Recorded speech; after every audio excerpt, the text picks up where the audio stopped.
the encouragement piece would be to see that forgiveness is actually more about yourself than it is the other person.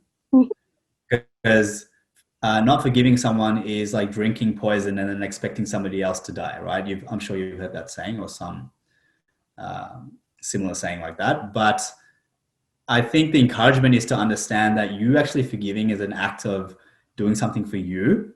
Because a lot of the time when we don't want to forgive someone, we don't want to do it because we don't want them to feel better. Because we're angry at them, so we don't want them to feel good about themselves and then us to continue to feel bad. But it's just reframing our minds to understand that forgiveness is about us first and dealing with us first so that we can then forgive the other person. I think that's a big part of the process.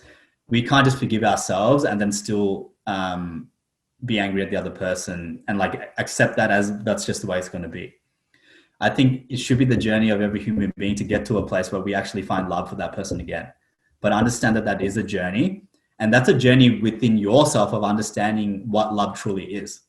I think love has so much to it. It's probably the most complicated thing there is on earth to understand, like what love actually is and how to love unconditionally is probably one of the hardest things that we can ever like attempt to achieve as human beings. Totally.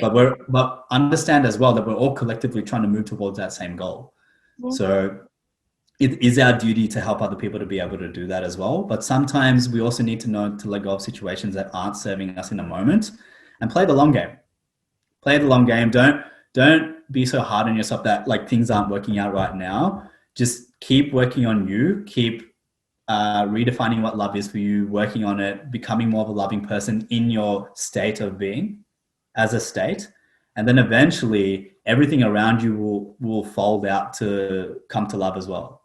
It does start with us before we can give it out to others. So that's my encouragement in terms of forgiveness. Forgive yourself first.